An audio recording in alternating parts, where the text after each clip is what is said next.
বিসমিল্লাহির রহমানির রহিম। প্রিয় শিক্ষার্থীবৃন্দ, এই পর্যায়ে আমরা মাদি মতলক সাধারণ অতীতকালীন ক্রিয়ার ৯ নাম্বার শব্দ ৯ নাম্বার সিগা নিয়ে আলোচনা করতেছি। লক্ষ্য করুন, ফা জবর ফা, আইন লাম জবর আল, ফা আল।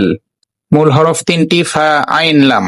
এরকম যদি মূল হরফ ৩টি থাকে, প্রথম হরফে জবর, দ্বিতীয় হরফে জবর জের পেশ হতে পারে, তৃতীয় হরফে অবশ্যই জজম হবে।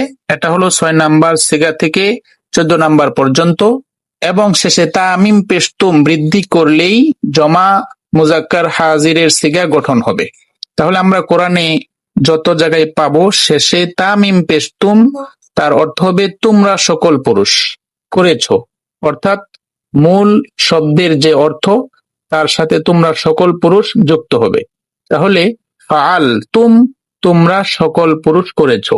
জমা মুজাক্কার হাদিরের ৩টি উদাহরণ আমরা কোরআন থেকে লক্ষ্য করি। বাম পাশে দেখেন সূরা ফুসসিলাত ৪১ নাম্বার সূরার ২১ নাম্বার আয়াতে আল্লাহ বলেছেন, শিন জবর শা, হা দাল জের হিদ, শাহিদ, তা মিম পেশ তুম, শাহিদে তুম, তোমরা সকল পুরুষ সাক্ষ্য দিয়েছো।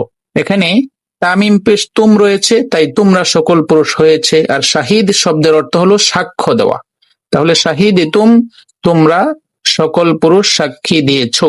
২ নাম্বার মাঝখানের শব্দটি লক্ষ্য করুন, ওয়াও জবর ওয়া, জিম দাল জবর জাদ, ওয়াজাদ, তা মিম পেশ তুম, ওয়াজাদে তুম, তোমরা সকল পুরুষ পেয়েছো। মূল হরফ ৩টি, ওয়াও জিম দাল, ওয়াজাদ শব্দের অর্থ হলো পাওয়া, তামিম পেশ তুম বৃদ্ধি করার কারণে অর্থ হয়েছে তোমরা পেয়েছো। আইন জবর আ, বা দাল জবর বাদ, আবাদ, তামিম পেশ তুম, আবাদ তুম, তোমরা সকল পুরুষ দাসত্ব করেছো, বিধান মেনে চলেছো। সূরা কাফিরুনের ৪ নাম্বার আয়াত এটা। এখানে মূল হরফ ৩টি, আইন বা দাল, আবদ।